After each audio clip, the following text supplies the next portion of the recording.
Makanya kejar pengenalan sama Tuhan. Hormati agama, hormati sinode, hormati denominasi, hormati. Tapi jangan dikultuskan. Hormati hamba Tuhan, jangan dikultuskan. Kejar Yesusnya. Hormati tata ibadah, jangan dikejar tata ibadahnya. Karena semua orang akan pasti mencibir satu gereja sama gereja yang lain. Itu tepuk tangan nggak menghormati hadirat Tuhan. Itu gereja nggak tepuk tangan, itu kering sana, itu akan begitu terus. Tata ibadah itu dibuat sama manusia untuk terjadilah sebuah keteraturan.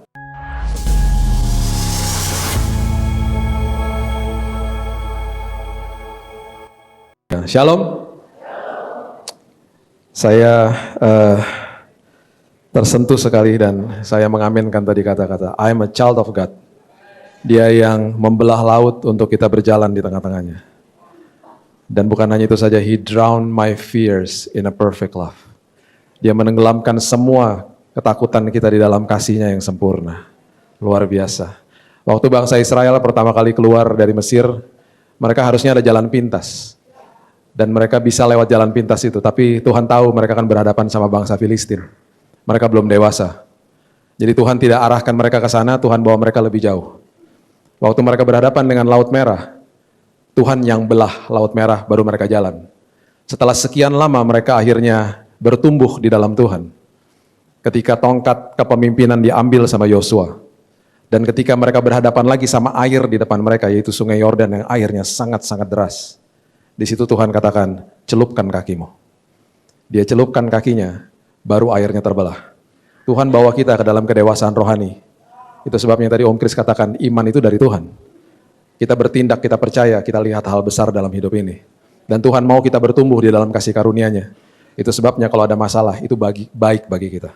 Karena kita akan lihat Tuhan di dalamnya. Kita akan bertumbuh di dalamnya. Ya, itu Tuhan. Itu sebabnya ketika Tuhan katakan kamu anak, Dia adalah Bapa yang luar biasa penuh dengan kasih. Dia biarkan kita melewati disiplin dalam hidupnya, tetapi Dia selalu katakan, aku ada di situ menyertaimu. Ya, aku tidak pernah kemana-mana. Roma 8 ayat 17, coba kita baca sama-sama. Roma 8 ayat yang ke-17. Firman Tuhan katakan, jika kita adalah anak, maka kita adalah ahli waris. Dan ketika kita anak dan ahli waris, maksudnya orang-orang yang berhak menerima janji-janji Allah. Yang akan menerimanya bersama-sama dengan Kristus, yaitu jika kita menderita bersama-sama dengan Dia, supaya kita juga dipermuliakan bersama-sama dengan Dia. Bapak Ibu yang dikasih Tuhan, kalau kita baca perjanjian lama, orientasinya semua pengorbanan. Masuk ke dalam perjanjian baru, pengorbanan tidak ada artinya tanpa ketaatan.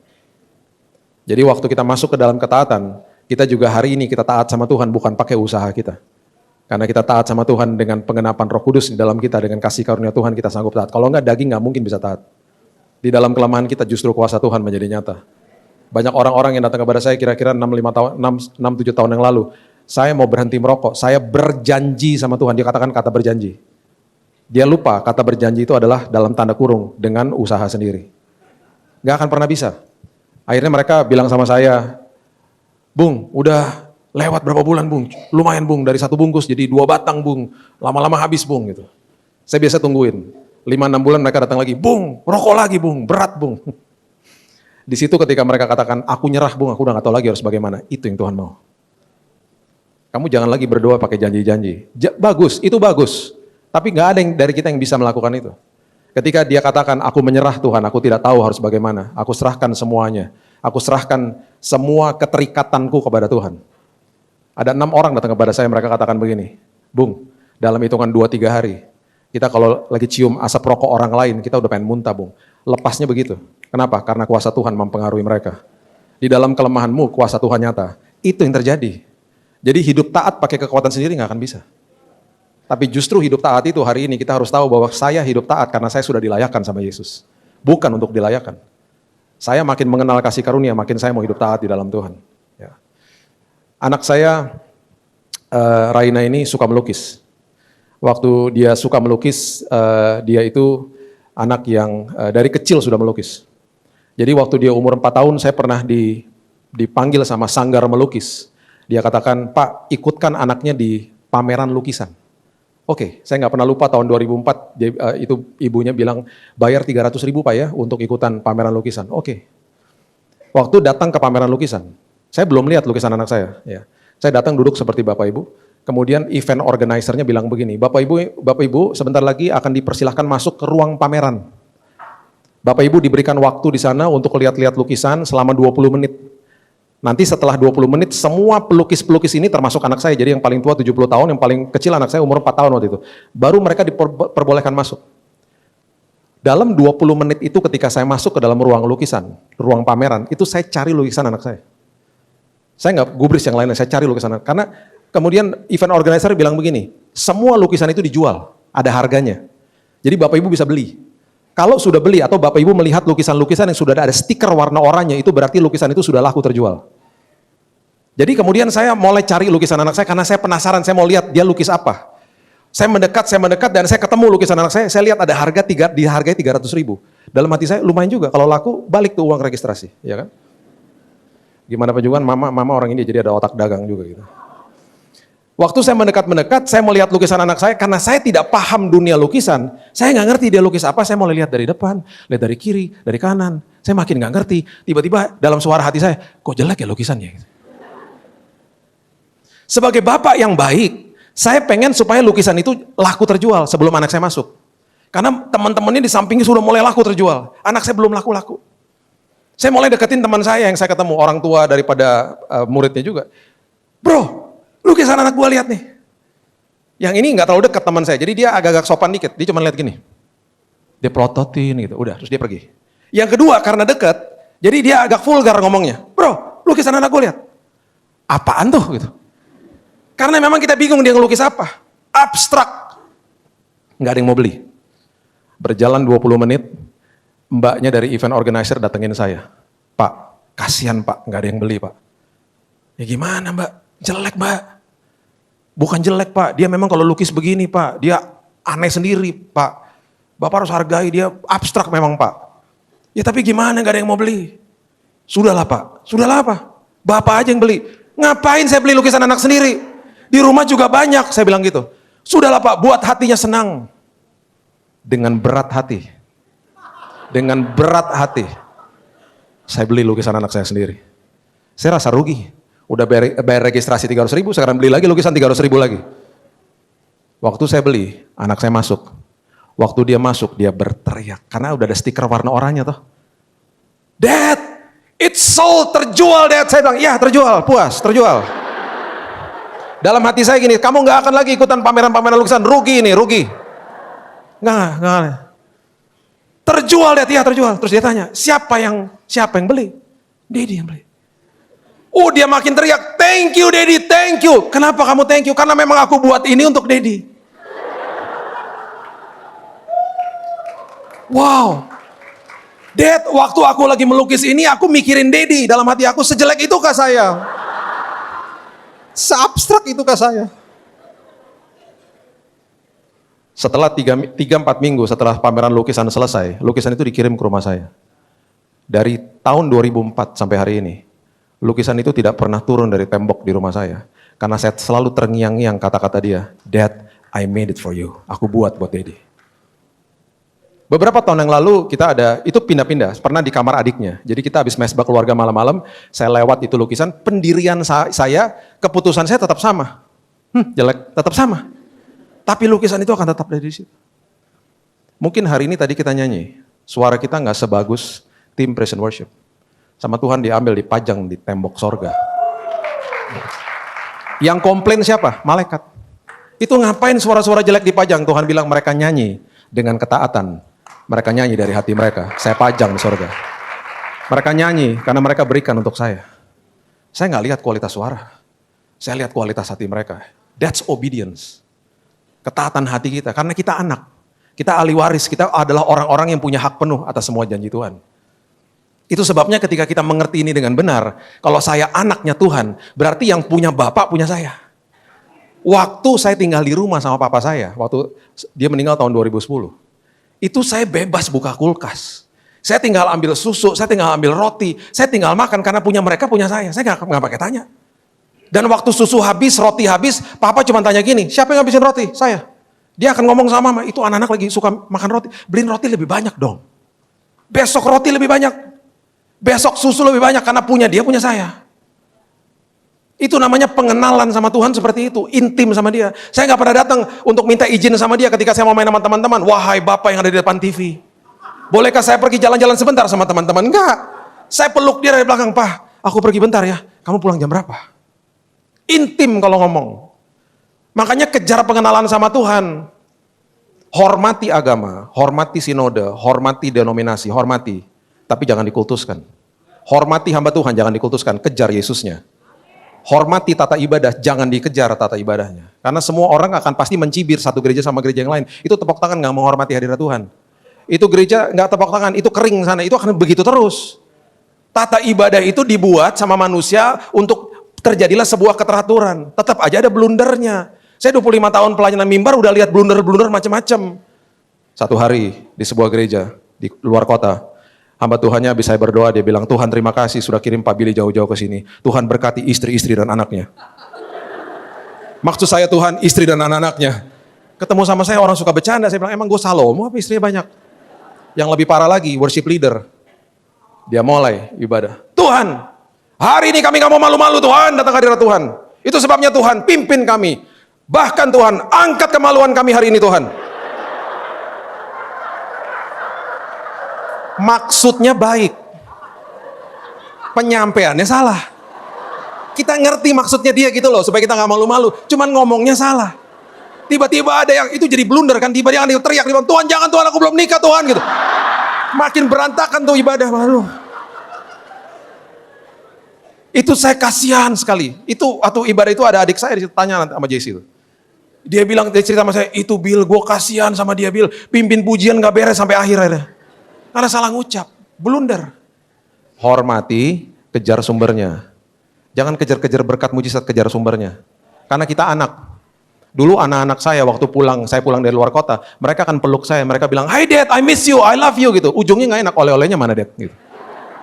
Waktu mereka bertumbuh dewasa, mereka peluk saya, mereka udah gak tanya lagi oleh-oleh. Dad, I love you, I miss you, titik. Barusan sebelum saya naik, saya dapat message dari anak saya ada di luar, dia bilang, Dad, I miss you. Tadi aku telepon dia lagi ibadah ya. Gitu. Intim, pengenalan sama Tuhan, karena anak. Anak itu berarti punya bapak, punya saya, akses. Waktu Yesus katakan ini, dia kasih tahu sama orang Farisi. Dia katakan sesuatu yang sangat luar biasa dan pasti mereka tersinggung. Ada kultur di balik kisah tentang perumpamaan anak yang terhilang. Coba lihat Lukas pasal yang ke-15, ayat yang ke-12. Dikatakan begini. Lukas 15 ayat yang ke-12. Perhatikan kalimat-kalimat ini. Kata yang bungsu kepada bapak, kepada ayahnya, Bapak berikanlah kepadaku bagian harta milik kita. Itu akses. Dia udah paham bahwa punya bapak, punya saya. Berikan harta milik kita, punya bapak, punya saya. Tapi dia sekarang lagi deklarasi independen. Dia gak mau lagi melekat kepada bapaknya. Dia gak mau lagi punya akses kepada bapaknya. Berikan harta milik kita, dia udah paham sebenarnya. Dia katakan begini, berikan harta milik kita yang menjadi hakku. Dia melepaskan akses kepada kepemilikan. Di dalam kerajaan sorga nggak ada pemilik, kita pengelola. Kalau berani-berani jadi pemilik seperti si bungsu, dia pergi ke negeri yang jauh, habis semuanya. Perhatikan prinsip ini baik-baik. Kalau akses, berarti supply jalan terus, karena kita melekat kepada sumbernya. Apa yang terlepas dari tangan tidak akan pernah terlepas dari sini, karena sumber jalan terus, supply jalan terus. Kalau mau jadi pemilik, melepaskan akses daripada sumber, yang terlepas dari tangan, terlepas dari hidup, habis hidupnya. Karena nggak melekat. Makanya metafor-metafor yang Yesus ajarkan tuh luar biasa. Kamu ranting, ingat ya, kamu ranting, aku pokok anggurnya. Jadi waktu saya sakit, waktu saya kena kanker, saya bilang, Tuhan, pokok anggurnya nggak punya kanker. Itu sebabnya kesembuhan mengalir kepada ranting kepada saya hari ini, dalam nama Yesus. Aku percaya kesembuhan mengalir, aku percaya Tuhan pemulihan terjadi hari ini. Karena mengalir, karena aku kan melekat kepada pokok anggur. Itu akhirnya jadi doa. Kenapa? Itu akhirnya meneguhkan iman karena kita mengerti posisi kita di dalam Tuhan. Kalau kita ngerti posisi kita di dalam Tuhan, bahwa saya adalah anak dan ahli waris, beres sudah. Mau iblis ngomong apa? Gue anak, mau ngomong apa loh? Gitu. Saya anak. Karena ketika kita jadi anak, kita tahu siapa yang ada di pihak kita. Adik saya, Jesse, satu hari waktu masih SD, di IMKA, Jalan Mendut. Dia pulang ke rumah, dia nangis. Saya sudah SMP waktu itu. Kita SD-nya bareng-bareng, tapi saya udah SMP, dia masih SD. Dia nangis. Kenapa, Jess? Gue dibully tadi sama teman gue. Diajakin berantem, gue ketakutan katanya. Besoknya, Saya bilang gini, besok gue datang. Kan alumni, alumni SD belagu banget. Besoknya saya datang ke SD-nya dia. Karena saya alumni, saya datang. Mana Jess anaknya? Tuh, dia kasih tunjuk. Saya nggak pernah lupa tuh momen, saya samperin dia. Lu ngapain adik gue? Oh dia nggak bisa ngomong. Lu tahu siapa gue? Alumni. Iya bang. Saya nggak pernah lupa, saya jitak kepalanya. Lu jangan macam-macam lagi sama dia, oke? Udah beres. Besoknya, mama saya jemput Jesse dari sekolah. Mama saya cerita sama saya, kamu tahu adik kamu tadi waktu jalan ke mama, dia ngelewatin itu anak. Dia ngelewatinnya begini. Dipelototin sama dia. Itu anak gak berani ngapa-ngapain, itu kakak kelasnya dia. Gak berani ngomong, karena dia tahu siapa yang ada di pihak dia. Lu mau ngapain sama gue mau panggil kakak lu lagi, berani lo. Dia diam langsung, dia ngerti posisinya dia. Kalau kita ngerti posisi kita sebagai anak, punya akses kepada Bapak kita, beres. Waktu dia pergi, waktu si bungsu pergi, ini di sini waktu Lukas lagi tulis ini, Lukas ini dokter, dia tulis detail. Tetapi pasti mereka akan tinggalkan semua kultur-kultur karena dianggap yang baca itu udah ngerti saat itu. Nah tugas kita untuk menggali yang terjadi apa hari itu. Ketika dia lagi kasih tahu tentang perumpamaan ini, itu ada proses yang namanya kezazah. Kezazah itu adalah hukum adat. Jadi kalau si bungsu itu pulang, warisan bapaknya habis, dia harus diadili sama desanya. Dan waktu dia pulang kan habis hartanya. Harusnya dia diadili, tapi itu semuanya tidak jadi ketika bapaknya lari kepada dia dan peluk dia. Pengadilan adat dibatalkan karena bapaknya lari. Itu orang Farisi bengong waktu dengar Yesus ngomong gini. Itu kan harus ada hukum adat. Yesus bilang enggak ada. Karena bapaknya lari kepada dia, angkat dia punya gaun. Itu tidak merupakan, itu betul-betul proses yang sama sekali mendegrade. Itu proses yang sama sekali menjadikan orang Yahudi tidak ada martabatnya. Bapak enggak ada yang lari. Bapaknya lari merangkul dia, batal pengadilan. Itu gambaran Bapak di surga. Itu Bapak di surga begitu. Jadi itu adalah anak tuh maksudnya itu punya akses kepada dia. Itu sebabnya kalau kita mengerti itu dengan benar, kita akan mengerti Yakobus 1 ayat 2. Karena ini ayatnya leneh banget. Ini ayat kalau kita baca bisa tersinggung loh. Yakobus ngomong gini, Yakobus 1 ayat 2. Saudara-saudaraku, anggaplah sebagai suatu kebahagiaan kalau kamu jatuh ke dalam berbagai-bagai pencobaan. Kan aneh, anggaplah sebagai suatu kebahagiaan. Bahasa Inggrisnya count it all joy. Kalau bahasa saya tersenyum aja kalau terjadi pergumulan hidup. Maksudnya apa? Ternyata pencobaan itu artinya ujian. Ujian artinya perasmos. Perasmos itu artinya pengalaman dengan Tuhan. Jadi kalau masuk ke dalam sebuah ujian, itu berarti kita mempunyai kesempatan mengalami Tuhan. Itu loh. Makanya waktu saya di rumah sakit, malam-malam istri saya pulang ke rumah temannya. Saya dirawat di Singapura waktu itu karena dia puji Tuhan dia dapat apartemen teman, jadi dia bisa pulang. Saya bilang, sayang kamu pulang aja, kamu jangan di sini nanti kamu sakit. Jadi jam 9 malam dia sudah pulang. Saya bilang sama suster, jangan masuk kamar suster. Malam-malam itu ada 3 selang nyangkut di sini. Selang kemo, selang infus, sama selang transfusi darah. Dan itu masuk ke mesin regulator. Di mesin regulator itu tiap menit bunyi, nit, nit, nit. Cuman saya keheningan malam dengan mesin itu. Saya pegang itu selang. Dan saya mulai jurnalkan suara Tuhan. Tuhan terima kasih. Kok jelas banget ya Tuhan suara Tuhan tiap hari. Tiba-tiba Roh Kudus bilang begini. Dari dulu juga saya ngomong Bill, cuman kamu aja gak dengar. Karena saya bilang, kenapa dari dulu Tuhan gak ngomong seperti begini? Dari dulu saya bicara, kamu aja pikiran kamu klaster dan sibuk. Nangis saya. Di situ ngalamin Tuhan. Di situ ngalamin kebesaran Tuhan. Hari lepas hari, makanya Paulus katakan begitu. Makanya Paulus katakan apa? Aku bermegah di depan kesengsaraan aku. Karena ini kesempatan aku belajar tekun, supaya lahir 2 buah, tahan uji dan pengharapan. Pengharapan itu bukan sesuatu hal yang kita bisa switch on sama off, enggak. Pengharapan itu akan lahir sendirinya kalau kita belajar tekun tiap hari. Lahir tahan uji, lahir pengharapan. Itu sebabnya Yakobus ngomong begini, makanya kalau lihat masalah dari sisi ini ujian bukan cobaan. Kalau cobaan itu mengeluarkan kelemahan kita, memakai kelemahan itu untuk menghancurkan kita, itu cobaan. Kalau ujian, mengeluarkan kelemahan kita dan memakai kelemahan itu untuk membuat kita lebih baik. Makanya namanya ujian. Makanya namanya ujian matematika. Waktu kita dapat hasilnya, nomor 2 salah, kita langsung, oh saya nggak belajar. Kita diekspos kelemahan kita, karena kita nggak belajar. Kita nggak ngerti formulanya. Kita langsung paham, oh itu kelemahan saya. Waktu diuji lagi bisa nggak? Bisa, karena udah belajar. Itu ujian. Dan Tuhan selalu kasih second chance, third chance, fourth chance, terus dikasih kesempatan sama Tuhan. Makanya ujian, kalau lihat pergumulan hidup, ini ujian Tuhan. Ini sekolah kehidupan. Gak apa-apa Tuhan. Alami Tuhan jadinya. Matius 7 ayat 14, coba lihat. Matius 7 ayat 14. Karena sesaklah pintu dan sempitlah jalan yang menuju kepada kehidupan. Sedikit orang yang mendapatinya. Gak banyak orang memasuki dalam jalan yang sempit, padahal jalan sempit adalah jalan yang menuju kepada kehidupan. Kita kalau di Jakarta, biasanya kalau Google Map, kita suka diarahkan ke jalan-jalan sempit untuk menghindarkan macet. Saya kalau masuk ke jalan sempit, saya harus belajar sabar. Karena saya nggak bisa ngebut di jalan sempit, bisa nabrak orang. Di jalan yang sempit saya harus belajar hati-hati. Orang yang nggak sabar dan orang yang nggak hati-hati itu ada di jalan tol. Saya tiap bulan, kita naik tol dari Jakarta ke Bandung, karena mertua saya tinggal di Bandung. Beberapa ruas jalan tol tuh sampai saya hafal, ada yang 2, ada yang 3, ada yang 4 gitu ya. Tetap aja, macet enggak, sama sekali enggak macet. Orang tetap aja ambil bahu jalan di jalan tol. Itu udah kebiasaan. Sampai-sampai saya pernah bilang gini sama istri saya, ada 2 jenis mobil yang paling sering masuk bahu jalan. Kalau Bapak Ibu penasaran, tanya sama Tuhan aja. Istri saya ngomong gini, yang mana sih? Kamu lihat aja tuh 2 mobil itu. Didatain sama dia sampai ke Bandung setelah 130 kilo. Bener loh, 85% tuh 2 jenis mobil itu. Saya pernah ngomong sama teman polisi, dia bilang gini, Pak, ngeri Pak. Itu bahu jalan kan buat emergency, keadaan darurat kan. Jadi kadang-kadang ya Pak, di dalam mobil nih makanan tumpah. Anak kecil mau buang air kecil, dan gak ada rest area. Kemudian tiba-tiba ban pecah, serangan jantung. Orang itu langsung ambil bahu jalan tol. Itu 90% gak lihat kaca spion. Dia lihat ke kiri, bahu jalan kosong, dia main masuk aja. Dia gak sadar di belakangnya ada mobil lagi ngebut di bahu jalan.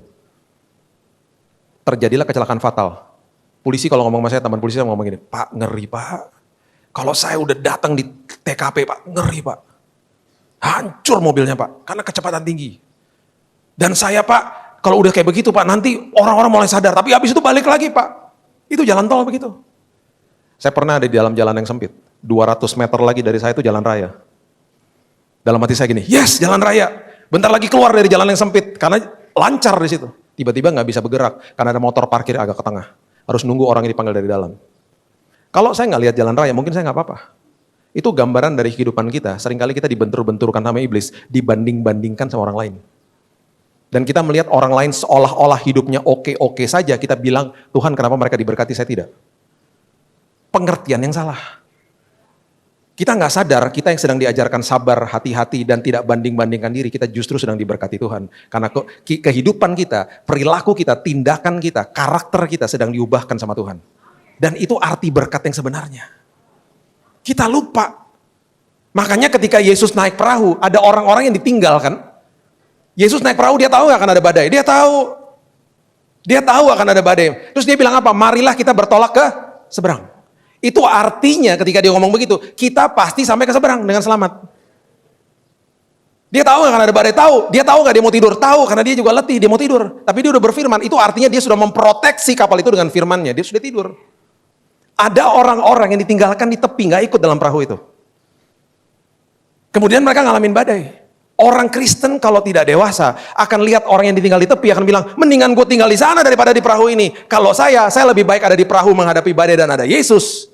Daripada ada di tepi nggak ngalamin badai dan tidak ngalami Yesus. Buat apa? Buat apa hidup kayak begitu? Di perahu kehidupan kita Yesus ada di situ. Kalau dia ada di situ kita pasti sampai ke seberang dengan aman dan nyaman. Ombak menyembur masuk, mereka ketakutan, mereka bangunkan Yesus. Dan mereka bilang apa? Guru, engkau tidak peduli kalau kita binasa. Harusnya jangan dibangunin. Tapi ombak udah menyembur masuk Pak, karena ada Yesus. Waktu dia bangun, dia redakan semua angin. Waktu dia selesai semuanya, dibilang apa sama murid-muridnya? Terima kasih ya udah bangunin saya. Hampir loh kita mati. Dia ngomong gitu? Enggak. Dia nggak pernah ngomong gitu. Dia bilang apa? Kenapa kamu begitu takut? Terus kalimat yang kedua dia bilang apa? Kenapa kamu tidak percaya? Makanya kalau yang naik perahu itu jemaatnya Rock Ambon pasti beda ayatnya. Di awal sama. Ombak menyembur masuk, ayat mulai beda. Jemaat GB Rock Ambon bergandengan tangan, jangan bangunkan Yesus, pasti ngomong gitu. Ada satu jemaat yang berteriak, karena dia cuma datang pasca sama Natal saja. Imannya goyah. Bangunkan mati kita, semuanya bilang jangan, karena Yesus sudah berfirman, marilah kita bertolak ke seberang, yang artinya adalah kita pasti sampai ke seberang dengan selamat. Ombak di sini. Waktu kapal itu sampai ke seberang, disitulah Yesus bangun dan dia katakan, wahai jemaat Rock Ambon, luar biasa imanmu. Beda ayatnya. Nggak ada yang bangunin Yesus pasti di sini. Itu gambaran orang Kristen yang suka ketakutan. Kenapa kau nggak dengar doaku Tuhan? Dia ada di situ. Makanya ketika masuk ke jalan yang sempit, banyak orang nggak mau. Banyak orang nggak mau. Minta hari ini Tuhan bukakan mata rohani saya. Ada seorang bapak yang sudah tua. Dia buta. Diantar ke rumah panti jompo. Sampai di rumah panti jompo dia digandeng sama petugasnya. Om sini om, saya antar ke kamarnya om. Lagi berjalan menuju ke kamarnya. Dia cerita sama si om, kamarnya om bagus om, kalau buka horden kelihatan danau yang bagus, kamarnya om dicat pakai cat pastel, bagus kamarnya om. Si omnya lagi jalan, omnya buta, dia lagi jalan, dia bilang gini, oh iya ya, bagus sekali ya kamarnya ya. Si petugasnya itu bilang gini, om kan kita belum sampai di kamar, kok om udah bisa bilang bagus? Si om bilang gini, mau sampai atau tidak kan saya nggak bisa lihat, kan saya buta. Tetap aja nggak bisa lihat, saya bilang kamar saya bagus berdasarkan penjelasan kamu barusan. Jadi harusnya hari ini kita bisa katakan Tuhan, hari esokku sangat indah. Walaupun aku belum lihat, karena aku mengatakan ini berdasarkan janji Tuhan. Karena aku ahli waris dan punya hak penuh atas semua janji Tuhan. Ada seorang ibu yang dia komplain sama suaminya, itu kenapa tetangga di sebelah kita nggak ngerti cara cuci baju katanya gitu. Baju masih kotor udah dijemur. Besoknya dia ngomong hal yang sama, itu kenapa tetangga kita baju masih kotor udah dijemur. Nggak ngerti cara cuci baju. Hari yang ketiga tiba-tiba dia bilang begini. Nah gini dong, baju udah bersih baru dijemur. Suaminya datang ke dia. Saya minta maaf sayang, baru tadi pagi saya punya kesempatan untuk bersihkan jendela rumah kita. Rupanya berhari-hari yang kotor bukan jemuran tetangga, jendela rumahnya sendiri. Bersihkan jendela rohani kita. Kalau nggak bersih kita tidak akan lihat kebaikan Tuhan. Kita akan lihat kesalahan orang terus. Bilang Tuhan, bersihkan Tuhan. Kita dari kita lahir loh. Sampai nanti kita menutupkan mata, kita nggak akan lihat Yesus secara fisik, nggak akan. Kalaupun ada kejadian seperti itu cuma sekali-sekali, itu pun orang nggak bisa tatap wajahnya. Yang kita lihat kan masalah, yang kita lihat penyakit. Makanya dia bilang apa sama Thomas? Karena kamu sudah lihat, kamu percaya. Berbahagialah orang. Itu bahasa aslinya diberkatilah orang yang tidak melihat namun percaya. Aku akan tunjukkan karyaku kepada mereka. Itu sebabnya kesaksian kita mirip-mirip dalam kondisi yang beda-beda. Karena Bapaknya satu. Bapaknya sama, sumbernya sama. Itu Bapak, itu luar biasa. Makanya dahsyat ketika kita mengerti bahwa saya ini anak Tuhan. Hakim-Hakim pasal yang ke-14 ayat 5 dan 6 mengatakan begini. Hakim-Hakim 14 ayat 5 dan 6. Lalu pergilah Simson beserta ayahnya dan ibunya ke Timna. Ketika mereka sampai ke kebun-kebun anggur di Timna, seekor singa muda mendatangi Simson. Semua di perjanjian lama serba fisik, masuk perjanjian baru dimasukin ke dalam alam rohani. Ya. Dulu yang fisiknya adalah singa. Sekarang di 1 Petrus ayat 5 ayat 8 dikatakan, hati-hati lawanmu si iblis berjalan seperti singa yang mengamum. Seperti singa, bukan singa dia. Seperti singa mencari mangsa yang dapat ditelan toh. Ditelan sama kebohongan dia. Berarti ada orang-orang yang tidak dapat ditelan sama kebohongan dia. Siapa? Kita semua di tempat ini. Karena mengerti firman Tuhan, gak dapat dibohongi sama dia. Perhatikan kalimat ini. Seekor singa muda mendatangi Simson dengan mengaun, pada waktu itu berkuasalah roh Tuhan atas dia. Alkitab seringkali mengatakan roh Tuhan berkuasa atas manusia di perjanjian lama, roh Tuhan berkuasa di dalam manusia di perjanjian baru. Dikatakan sehingga singa itu dicabiknya seperti orang mencabik anak kambing. Waktu ada roh Tuhan, singa kelihatan seperti anak kambing. Makanya 12 pengintai ketika balik, 12-12-nya lihat raksasa. 10 balik bilang-bilang apa? Bos, jangan bos. Mati kita bos, masuk situ. Jangan bos, nggak boleh bos, jangan. Udah main aman aja bos.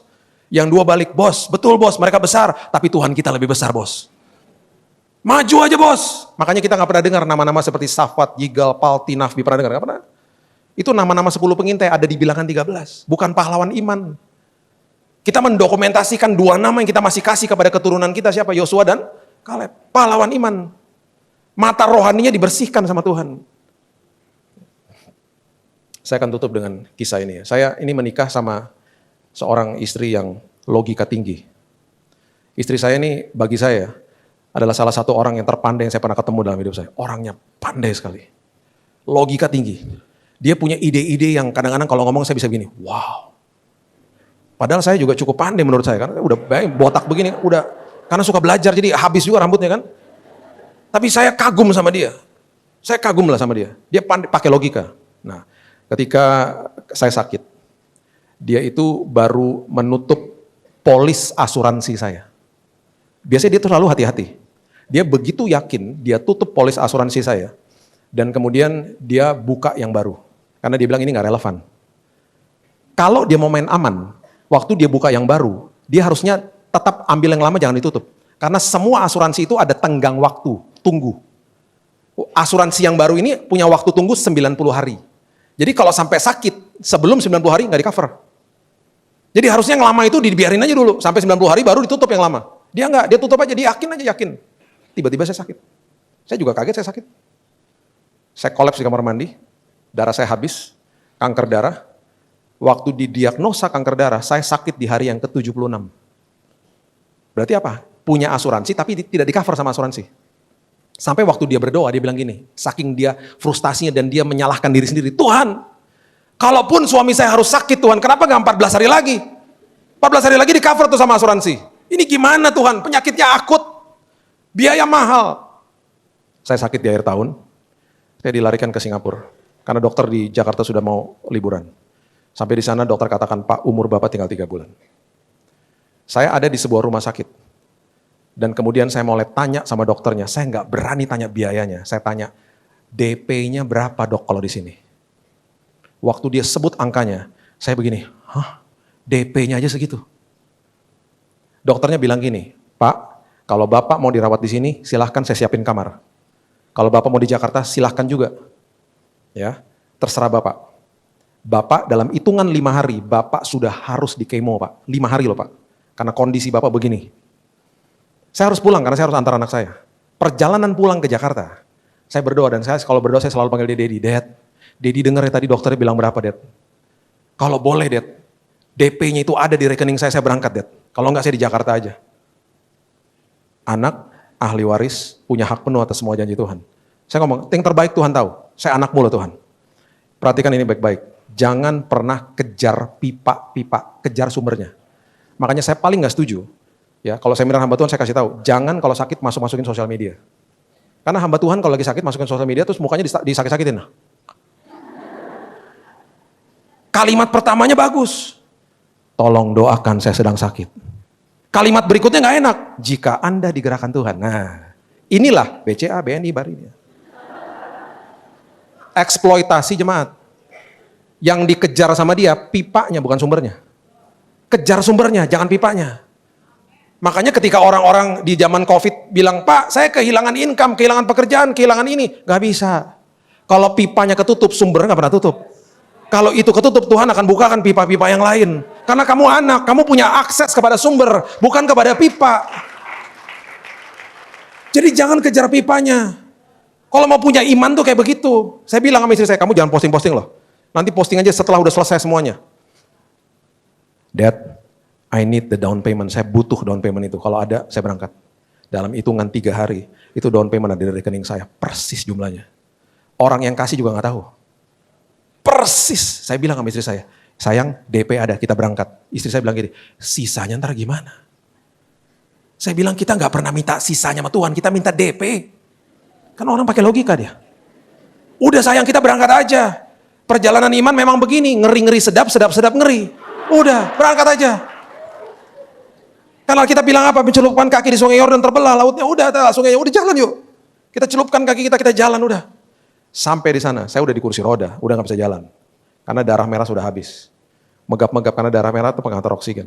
Sampai di rumah sakit saya bilang sama suster, saya minta kamar yang paling murah. Uang pas-pasan. Ada Pak, kamar yang berempat. Oke, gak apa-apa, masukin aja di situ. Masuk kamar berempat, di jam pertama saya muntah-muntah karena bau makanan. Di sebelah makanan India, depan makan bakmi, muntah-muntah saya, kan udah gak tahan. Terus tiba-tiba istri saya buka HP, dia lihat di website, ada kamar yang sendirian, kamar namanya isolasi. Kamar sendirian, harganya sedikit lebih mahal dari kamar berempat, bukan VIP. Itu kamar isolasi, gak ada jendelanya. Kamar sendirian, jadi itu kita pengen dong, murah, sendirian, walaupun gak ada jendela gak apa-apa lah. Saya minta request, dok, suster minta dong kamar itu. Gak bisa Pak, sudah sold out abis. Itu diminati banyak orang Pak. Udah sendirian kamarnya enak lagi Pak, isolasi Pak. Oh iya gak apa-apa, saya bilang sama istri saya, jangan ngeluh. Tuhan selalu tahu yang terbaik. Betul, dalam hitungan kira-kira gak sampai 5 jam. Suster datang ke kamar saya. Pak, pihak rumah sakit kasihan sama Bapak. Bapak sudah diberikan kamar nomor 3 di ujung, itu kamar suite room Pak namanya. Saya bilang gini, suite room itu apa? Kalau di hotel Pak itu presidential suite paling atas. VIP, VVIP, suite room. Saya gak mau. Suster nggak ngerti, saya nggak mau, ntar bayarnya gimana? Tunggu Pak, Bapak yang nggak ngerti. Biarkan saya selesaiin dulu Pak. Bapak dikasih suite room, bayarnya kamar isolasi yang tadi Pak. Oh kalau gitu mau saya bilang gitu. Mau dong. Kamar suite room dibayar pakai yang tadi, yang kamar isolasi murah banget. Iya Pak, silakan Pak masuk kamar itu Pak. Saya baru tahu setelah saya selesai, itu kamar dipakai sama raja-raja dari Timur Tengah. Kalau mereka berobat, mereka pakai kamar itu. Waktu saya dengar saya dapat suite room, istri saya lagi beli makanan di bawah. Saya telepon dia nggak naik-naik. Itu kan saya masuk rumah sakit sudah di kursi roda toh. Saya tiba-tiba dapat hormon adrenalin menjalar semuanya. Tubuh jadi kuat. Tiba-tiba saya ngepakin barang, saya dorong itu koper ke kamar tempat itu. Suster panik. Kursi roda. Saya bilang minggir. Kamar nomor 3 mana? Kamar nomor 3. Kenapa saya buru-buru masuk kamar nomor 3? Supaya rumah sakit gak ganti pikiran. Mumpung dikasih suite room, buru-buru masuk situ. Jangan tunda-tunda. Dapat berkat Tuhan buru-buru. Saya masuk ke kamar suite room, saya gak pernah lupa di sebelah kiri ada ruangan, saya buka itu toilet. Dalamnya itu toilet karpet semua, sampai saya sempat berdoa, Tuhan tidur di toilet juga gak apa-apa Tuhan. Bagus Tuhan, toiletnya aja bagus Tuhan. Kamarnya besar, karena Tuhan mau kirim 80 orang rupanya ke kamar. Sepertiganya saya gak kenal. Dan terjadilah semuanya proses di situ. Dokter mulai masuk, dia mulai bilang, Pak, Bapak udah gak ada harapan 3 bulan. Bapak Ibu sudah mungkin dengar kesaksian saya. Dia bilang kita akan masukin cairan kemo 3,5 liter. Itu 1 tetes saja kalau jatuh ke tangan suster kebakar Pak. Jadi kalau 3,5 liter itu organ tubuh Bapak hangus semua. Jadi setelah di kemo, setelah 1 minggu Bapak akan kolaps. Organ-organ tubuh Bapak hancur, melepuh, masuk ICU, Bapak mati Pak. Ngapain diobatin saya bilang gitu. Udah gak ada harapan Pak, udahlah terima aja. 70% dari pengobatan ini gagal total Pak. 30% kalau berhasil itu hanya memperpanjang usia Bapak sampai 6 bulan. Udah habis Pak, darahnya sudah kanker semua. Saya diobati dan betul saya ngalamin proses-proses yang tidak enak. Banyak sekali, terlalu banyak lah layer-layer kesaksiannya. Singkat ceritanya adalah setelah 1 bulan, di bulan Februari 10 dokter. Mereka ceknya bukan kayak di sini. Ceknya ditusuk di belakang sini. Sum-sum tulang belakang. Itu ketika masuk jarum ke daging, itu masih ada anestesi. Ketika jarumnya menyentuh tulang, menjerit saya. Menjerit berapa detik, diambil sampel darahnya. 10 dokter cek. Dan mereka bawa saya ke kamarnya dia. Dan waktu saya duduk di kamarnya dia lihat komputernya, dia lihat saya. Saya dalam hati gini, aduh apa lagi sini dok. Dia bingung, dia liatin komputer, dia bingung, dia liatin saya, dia bingung. Tiba-tiba dia bilang ini, Pak, kami tidak bisa temukan sel kankernya hilang Pak. Hilang total. Bapak bersih Pak.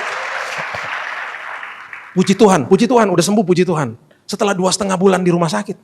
Itu yang tadi yang DP itu 2 hari udah habis. Ini berapa tagihannya? Jadi di hari waktu saya udah disuruh pulang, istri saya mau tanya tagihan, kita perjamuan sampai 2 kali. Tuhan kuatkan hati kami Tuhan. Karena besok istri saya akan menghadapi Goliat. Dan besok pagi-pagi istri saya datang, kita berdoa lagi, kita perjamuan. Sayang, aku ke bawah ya. Ke bawah itu berarti ke tempat tagihan. Karena besok udah mau pulang. Harus selesai semua hari itu. Oke, dia ke bawah. Dia gak naik-naik. Aduh, dia gak naik-naik. Tiba-tiba waktu dia naik, dia buka pintu kamar. Waktu dia buka pintu kamar, mukanya begini. Saya makin panik. Ada apa? Pasti besar ya tagihannya. Berapa tagihannya? Dia gak bisa ngomong. Dia jalan. Dia duduk di samping saya. Dia hanya bisa berbisik. Katanya rumah sakit, udah lunas. Lunas. Gimana caranya lunas? Itu 80 orang yang datang, mereka tabur. Lunas. Dan katanya pihak rumah sakit, kelebihan bayar. Saya pulang ke Indonesia, bukan sekedar membawa kesembuhan, bawa uang kelebihan. Sampai waktu saya pulang Indonesia, saya bilang sama istri saya, kamu cari tahu orang-orang teman-teman kita yang sedang sakit, itu kelebihannya tabur ke mereka. Ini dari Tuhan, kita bantu mereka.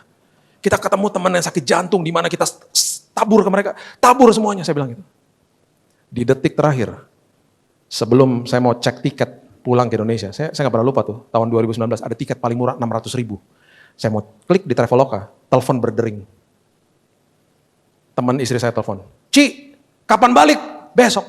Udah beli tiket? Belum, jangan katanya. Kenapa? Gue punya jatah tiket Singapore Airlines banyak banget. Karena gue frequent flyer, sering terbang keliling dunia, 2 bulan lagi itu jatah tiket angus, sayang toh. Saya kasih kamu aja, gratis kok. Minta nama, dalam setengah jam email masuk. Kita pulang naik business class. Saya di pesawat ya. Waktu di pesawat saya bilang, Tuhan, hal besar, hal kecil Tuhan perhatikan. Ada suara ngomong gini, karena apa Bill? Kamu anak, kamu ahli waris, kamu punya hak penuh atas semua janji Tuhan. Sebagai penutup saya cuma mau kasih tahu ini. Istri saya orang yang tadinya penuh logika. Dia berubah. Dia melihat dimensi yang namanya iman. Saya berubah, kedua anak saya berubah. Waktu teman-teman saya di Indonesia, waktu mereka katakan, Bill, lu dapat mujizat kesembuhan. Bukan. Mujizat yang gue terima adalah gue, istri gue, dan kedua anak gue diubahkan Tuhan. Itu mujizatnya. Kesembuhannya bonus. Kesembuhan Tuhan tinggal balikin tangan sembuh. Perubahan karakter memerlukan respon dari kita. Makanya setiap kali berhadapan sama sebuah masalah, tersenyum. Ini pengalaman. Saya akan mengalami Tuhan di situ. Hidup saya diubahkan menjadi orang yang lebih dewasa karena banyak perkara besar yang Tuhan mau titipkan dalam hidup kita. Karena kita adalah anak Dia. Berikan tepuk tangan kita untuk Tuhan kita. Haleluya. Bapak, kami mengucap syukur buat hari ini ya Tuhan. Terima kasih kami adalah anak, terima kasih kami adalah ahli waris. Terima kasih kami punya hak penuh atas semua janji Tuhan. Terima kasih kami punya akses kepada Bapak kami. Terima kasih buat Bapak yang penuh dengan kasih karunia. Itu sebabnya Tuhan hari ini walaupun apapun yang kami lewati, yang kami hadapi, dan kami lihat dengan mata jasmani, bukakan Tuhan mata rohani kami. Bersihkan mata rohani kami. Supaya bukan kebesaran masalah yang kami lihat, tapi kami melihat kebesaran Tuhan. Kami mengucap syukur buat Bapa, buat sumber atas segala sumber, buat raja atas segala raja. Raja di dunia diproteksi sama prajuritnya. Raja kami mati bagi kami. Itulah Engkau Tuhan. Engkau dahsyat dan luar biasa bagi kami. Kami mengucap syukur sebagai warga kerajaan sorga, hidup kami ditanggung penuh sama Tuhan. Karena kami dikirim ke muka bumi. Dan itu sebabnya semua kebutuhan kami Tuhan yang tanggung. Terima kasih Tuhan, kami berjalan dengan kemenangan. Kami berdoa dari posisi yang sudah menang. Karena kami memiliki Yesus yang sudah duduk di tahtanya, di kanan Bapa di sorga. Dan kami percaya pada hari ini Tuhan, kebesaran Tuhan yang merasuki kehidupan kami, membebaskan kami Tuhan. Hanya di dalam nama Tuhan Yesus, kami sudah berdoa dan sudah menerima firman kebenaran. Kita sama-sama katakan, amin. God bless you.